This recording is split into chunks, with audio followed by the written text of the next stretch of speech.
నమస్తే, welcome to Tejaswi news. నేను దేవ. ఇవాళ తెలంగాణ సమాజం మొత్తం ఇక్కడి సోషల్ మీడియా రాజకీయం ఎటు పోతుందో చూసి ప్రతి ఒక్కరు కూడా తలదించుకోవాల్సిన పరిస్థితి ఏర్పడింది. ఇక వ్యూస్ దాహం, కొన్ని ప్యాకేజీల కోసం కక్షలు ఏ స్థాయికి దిగజారుతున్నాయో చెప్పడానికి ఇవాళ హైదరాబాద్ నగరంలో సోషల్ మీడియాలో జరిగిన పరిణామాలే ఒక నిదర్శనం. ఇక సమాజంలో బాధ్యతాయుతంగా వార్తలు అందించాల్సిన కొన్ని డిజిటల్ మీడియా వేదికలు దాన్ని పూర్తిగా పక్కన పెట్టి కేవలం బురద చల్లడమే ఏకైక అజెండాగా మార్చుకుంటే చూస్తూ ఊరుకోవాలా అని తేజస్వి న్యూస్ ప్రశ్నిస్తోంది. కేంద్ర హోంశాఖ సహాయ మంత్రి బండి సంజయ్ గారి కుమారుడు బండి భగీరథ్ పై ఫోక్సో కేసు నమోదైంది. ఓకే, చట్టం తన పని తాను చేసుకుంటుంది. న్యాయస్థానాలు ఉన్నాయి, దర్యాప్తు సంస్థలు ఉన్నాయి. తప్పు చేస్తే ఎవరికైనా శిక్ష పడుతుంది, అది చట్టం పరిధిలోని అంశం. కానీ ఇవేవి మాకు పట్టవు. మేము జడ్జీలను సైతం బెదిరిస్తాం, వాళ్ళను కూడా వదలం, వ్యవస్థలను సైతం భ్రష్టు పట్టిస్తాం అంటూ సోషల్ మీడియా వేదికగా కొందరు పెయిడ్ యూట్యూబర్స్ చేస్తున్న వికృత చేష్టలు ఇప్పుడు తెలుగు రాష్ట్రాల్లో తీవ్ర సంచలనంగా మారాయి. ఇక ఇది కేవలం ఒక వ్యక్తికి సంబంధించిన కేసు కాదు.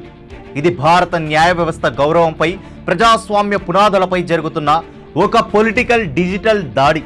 అసలు ఏం జరిగిందో అనేది ఇప్పుడు ఒకసారి మనం క్లియర్గా చూద్దాం.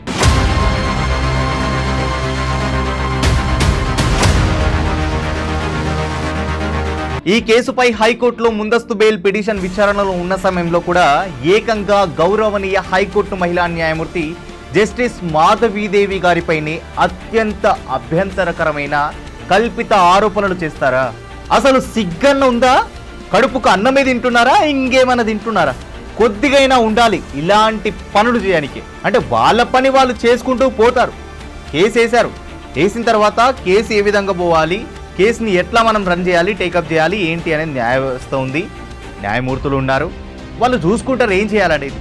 అంటే కేసు ఏ విధంగా పోతుంది అనేది ఒకసారి చూసి ఆ కేసు ఏ విధంగా చెల్లుతుందా అనేది మొత్తం కంప్లీట్ అయిన తర్వాత, కేసు గురించి మొత్తం పూర్తిగా వివరాలు బయటకు వచ్చిన తర్వాత ఏదైనా గొడవలు కానీ రాజకీయంగా ఏదైనా పరిణామాలు ముందుకెళ్తే బాగుంటుంది. కానీ అసలు ఏమిటికి ఏం కాకముందే అసలుకే కోసరు లేనట్టుగా ఉన్న పరిస్థితుల్లో ముందుకు ముందే మీకు మీరే ఉరుకులాడుతుంటే అది ఏ విధంగా మీకు న్యాయం అనిపిస్తుందో అస్సలు అర్థం కావట్లేదు.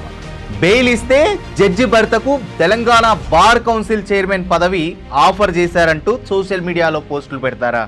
ఎంతటి అహంకారం, అసలు ఎంతటి బరితెగింపు, ఎంతటి సిగ్గుమాలినతనం. కొద్దిగైనా సిగ్గు, శరం, లజ్జ, మానం అనేది ఉంటే ఇలాంటి మాటలు మాట్లాడడానికి, ఇలాంటి పనులు చేయడానికి, మెట్రోలలో పోయి స్టిక్కర్లు పెట్టడానికి, మెట్రోలలో పోయి అడగడానికి, రోడ్లపై స్టిక్కర్లు, గోడలపై స్టిక్కర్లు అతికించి రోడ్డుపై బ్యానర్లు వేసి దానిపై తొక్కడానికి, ఇలాంటి పనులు చేయడానికి సిగ్గు ఉండాలి కొద్దిగైనా. ఎందుకంటే ఏ దేశంలో బతుకుతున్నాం, ఎవరి తిండి తింటున్నాం, ఎవరికి ఏం చేస్తున్నాం అనేది కొద్దిగా ఆలోచిస్తే బాగుంటుంది. ఇంకోవైపు కోర్టు తీర్పును ప్రభావం చేసేలా న్యాయమూర్తి వ్యక్తిగత జీవితాన్ని, వారి కుటుంబాన్ని రోడ్డుకి ఈడుస్తారా? అంటే ఒక మహిళా జడ్జి అని కూడా చూడకుండా ఆవిడ మనోభావాలు దెబ్బతినేలా, ఆవిడ కుటుంబం వీధిన పడేలా ట్రోల్స్ చేయడం ఏ రకమైన సంస్కృతి అని నేను అడుగుతున్నా. తేజస్వి మీడియా ఇవాళ నిలదీస్తోంది, అడుగుతుంది. ఇక తన కుటుంబంపై వచ్చిన ఆరోపణలపై ఆ గౌరవనీయ న్యాయమూర్తి తీవ్ర ఆవేదన వ్యక్తం చేశారు. ఇది తెలుసా ఎవరికన్నా? అసలు బుర్రకెక్కుతుందా? ఇక ప్రజాస్వామ్యానికి చివరి ఆశ్రయమైన కోర్టులపైనే ఈ రకంగా నమ్మకాన్ని దెబ్బతీస్తే రేపు సామాన్యుడు ఎక్కడికి వెళ్తాడు? అన్యాయం జరిగినప్పుడు ఎవరిని ఆశ్రయిస్తాడు? ఇక మీ వ్యూస్ కోసం, కేవలం మీకు లైకుల కోసం కోర్టుల పరువు కూడా తీయడానికి దిగజారుతున్న వాళ్ళని నేను ప్రశ్నిస్తున్నా. తేజస్వి న్యూస్ ప్రశ్నిస్తుంది, నిలదీస్తుంది. అదే అడుగుతున్నాం. మీకంత దమ్ము, అంత ధైర్యం, అంత సాహసం ఉంటే ఎవరైతే తప్పు చేశాడో, అమ్మాయి తప్పు చేసిందా, అబ్బాయి తప్పు చేసిందా అనేది ముందుగా ఒక ఆలోచనకు వచ్చి, ఒక కొలిక్కి వచ్చి వాళ్ళ గురించి కోర్టులో వెళ్ళి మీరు కొట్లాడాలి. కానీ ఇలాంటి చిల్లర, చీప్, లక్కోర్ పనులు ఏడబడతాడు చేయదు. ఇది భారతదేశం. బ్రహ్మాండమైన బ్రతుకులు బ్రతుకుతున్నాం మనం. ఇక్కడ ఆ మాత్రం ఉండాలి మనుషులకు. అర్థమవుతుంది అనుకుంటా నేను ఎవరికి చెప్తున్నా అనేది కూడా. అసలు జర్నలిజానికి అర్థం తెలుసా మీకు? తమ్నెయిల్లలో ఫైర్ పెట్టి టైటిల్లో పచ్చి అబద్ధాల విషయం నింపి ఎలాంటి ఆధారాలు లేకుండా కోర్టులపై జడ్జీలపై తీర్పులు చెప్పడం ఏ రకమైన జర్నలిజం అని నేను అడుగుతున్నా. ఇక ఇది ఒకరి దగ్గర ప్యాకేజీలు తీసుకొని చేసే బ్రోకర్ జర్నలిజం అంటారా అనేది నేను తేజస్వి మీడియా సందర్భంగా నేను ప్రశ్నిస్తున్నా.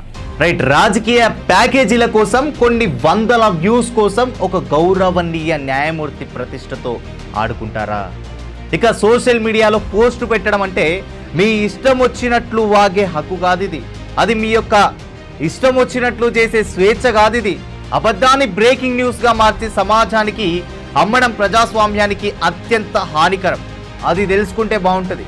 ఏదో మాకు పెద్ద పెద్ద పెద్ద పెద్ద టీవీ ఛానల్స్ ఉన్నాయి, ఇక మేము చెప్పిందే తెలంగాణ ప్రజలందరూ నమ్ముతారు, ఇక మేము ఏదైతే అది చెప్తే అదే శాసనం, మేము ఏదైతే అది చేస్తే అదే మాకు ఇక రాజ్యాంగబద్ధంగా మేమే చేస్తాం, ఎవరు చేయరు, ఇక మాకు అన్న ఛానల్స్ ఉన్నాయి, మేము అంటే మీకు పెయిడ్ ప్రమోషన్స్ ఇస్తే ఏ ఛానల్ అయినా సపోర్ట్ చేస్తాం అంటే కోట్లు గుమరిస్తూ ఉంటే ఛానల్గా మీ చేతి కింద వచ్చి పడుతున్నాయి. అది కరెక్ట్ కాదు కదా పని, అది తెలుసుకోవాలి ముందు. అసలు గుర్తుపెట్టుకోండి ఒక మాట నేను చెప్తున్నా, సోషల్ మీడియా కోర్టులు పెట్టి తీర్పులు ఇవ్వడానికి మీరెవరబ్బా? మీరేమైనా తెలంగాణలో అధికారంలో ఉన్నారా? లేకపోతే మీరు న్యాయమూర్తులా? ఉండాలి, ఇంతనైనా ఉండాలి అంటున్నా. ఇదా మీ జర్నలిజం కల్చర్? ఇదా మీరు నేర్చుకున్న నైతిక విలువలు? కొంతమంది యూట్యూబర్లకు డబ్బులు వెదజల్లి ప్యాకేజీలు ఇచ్చి ఒక వ్యక్తికి వ్యతిరేకంగా ఏకంగా జడ్జిపైనే తప్పుడు వార్తలు రాయించడం మీ దిగజారుడుతనానికి, మీ దిగజారుడు చేష్టలను చూపిస్తోంది తప్ప మరొకటి కాదు. ఇది వాస్తవంగా నేను చెప్తున్నా. తేజస్వి మీడియా ఏది అవాస్తవాలు చెప్పదు, చూయించదు కూడా. వాస్తవాల్ని కాబట్టే నేను చూపిస్తున్నాను, వాస్తవాలు ఉన్నందుకే నేను మీకు తెలియజేస్తున్నాను. అయితే తెలంగాణ డిజిటల్ ప్లాట్ఫామ్స్లో ఇప్పుడు ఒక ప్రశ్న చాలా గట్టిగా వినిపిస్తుంది. బండి భగీరథ్ ఏమైనా అంతర్జాతీయ టెర్రరిస్టా, లేక నరహంతకుడా, లేక దేశాన్ని దోచుకొని విదేశాలకు పారిపోయిన విజయ్ మాల్యా, లలిత్ మోదీ లాంటి అంతర్జాతీయ నేరస్తుడా? ఒకసారి ఆలోచన చేయాలి. తెలంగాణ ప్రజలు, యావత్ తెలంగాణ ప్రజలు ఆలోచన చేయాలి. ఇది ఒక ఇష్యూవా లేకపోతే రాజకీయంగా ఇష్యూ చేస్తున్నారా అనేది ఒక్కసారి ఆలోచన చేయాలి.